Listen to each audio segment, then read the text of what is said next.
শুভ সন্ধ্যা বন্ধুরা। আজ হলো 9 জুলাই, 28 আষাঢ়, বুধবার। আজকের সারাদিনের বিশেষ বিশেষ আন্তর্জাতিক খবরগুলি হলো: যেখানে পাবে গুলি করবে, এই কথা কার? শুনলে অবাক হবেন। 2024 সালে জুলাই আগস্টে বাংলাদেশে চলা ছাত্র জনতার আন্দোলনের সময় বিক্ষোভকারীদের উপর নির্বিচারে গুলি চালানোর নির্দেশ দিয়েছিলেন তৎকালীন প্রধানমন্ত্রী শেখ হাসিনা। এমনটাই উঠে এসেছে বিবিসি এর সাম্প্রতিক এক অনুসন্ধানে। ফোনের মাধ্যমে এই নির্দেশ দিয়েছিলেন শেখ হাসিনা, তাই এটি ডকুমেন্ট আকারে ট্রাইব্যুনালে উপস্থাপন করা হবে এবং ইনভেস্টিগেশন টিম পরীক্ষা করেছে এবং তাতে সত্যতাও পাওয়া গেছে। এসব ক্লিপ শেখ হাসিনারই বক্তব্য বলে নিশ্চিত করেছেন আন্তর্জাতিক অপরাধ ট্রাইব্যুনালের প্রসিকিউটর গাজী এম.এইচ. তামিম এবং মামলার অভিযোগ প্রমাণে গুরুত্বপূর্ণ দলিল হিসাবে কাজ করবে।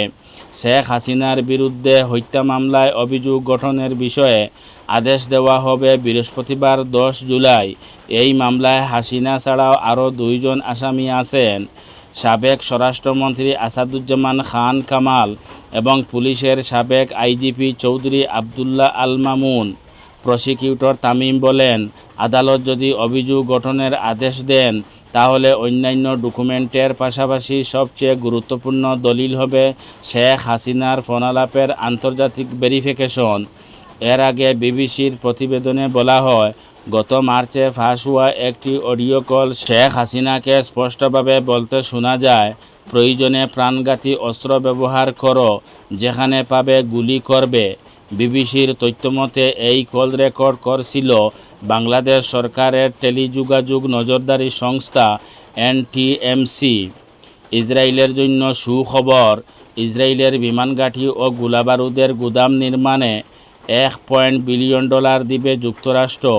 এই ঘোষণা দিয়েছেন ট্রাম্প বলেছেন, এই প্রকল্পের মধ্যে রয়েছে বিমানঘাঁটি, রানওয়ে, হেলিকপ্টার, গোলাবারুদ সংরক্ষণের সুবিধা এবং কমান্ড সেন্টার নির্মাণের পাশাপাশি ইসরায়েলি সামরিক বাহিনীর এবং 13 নৌ-কমান্ড ইউনিটের জন্য একটি সদর দপ্তর স্থাপন করা। বারাক ওবামার রাষ্ট্রপতিত্বের সময় 2016 সালে প্রতিষ্ঠিত $3.8 বিলিয়ন বার্ষিক সহায়তা প্যাকেজের অংশ হিসাবে সাময়িক সহায়তার মাধ্যমে এই প্রকল্পের অর্থায়ন করা হচ্ছে। প্রতিবেদন অনুসারে মার্কিন সামরিক সহায়তা ইসরায়েলের সম্প্রতি অধিগ্রহণ করা এবং F-35 যুদ্ধবিমানের সাথে সম্পর্কিত সুবিধাগুলির জন্য অর্থায়ন করবে। অনেক আমেরিকান ট্রাম্পের উপর আস্থা হারিয়ে ফেলেছে, বললেন ইসলামী বিপ্লবের সর্বোচ্চ নেতার উপদেষ্টা বলেন, আজ যদি সার্ভান্তেসের মতো একজন বিশিষ্ট লেখক ডন কুইক্সটের স্টাইলে একটি আধুনিক উপন্যাস লিখতে চান, তাহলে মিস্টার ট্রাম্পই এর প্রধান চরিত্রের জন্য সেরা পছন্দ। ট্রাম্পের আচরণ এবং কথাবার্তা এমন পর্যায়ে পৌঁছেছে যে অনেক আমেরিকান মানুষ তাদের রাষ্ট্রপতির উপর আস্থা হারিয়ে ফেলেছে। ইসরায়েলে দেশব্যাপী ধর্মঘটের হুমকি দিয়েছেন হাজার হাজার বাস চালক।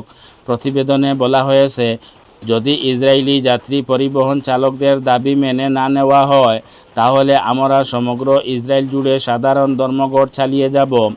ইসরায়েলে 60টি কোম্পানি রয়েছে, যা ইসরায়েলের বৃহত্তম বাস কোম্পানি।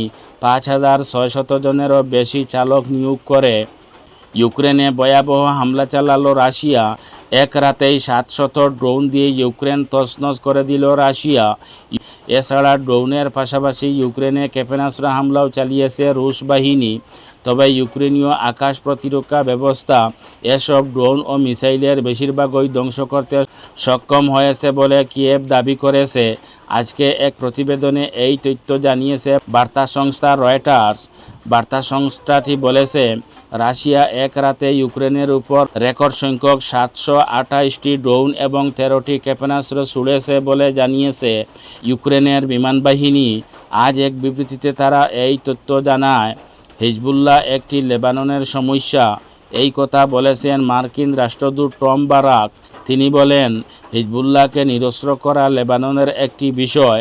তিনি আরও বলেন, কেউই চিরকাল লেবাননের সাথে আলোচনা চালিয়ে যাবে না, তাই হিজবুল্লাহকে নিরস্ত্র এবং গুঁড়িয়ে দিতে হবে।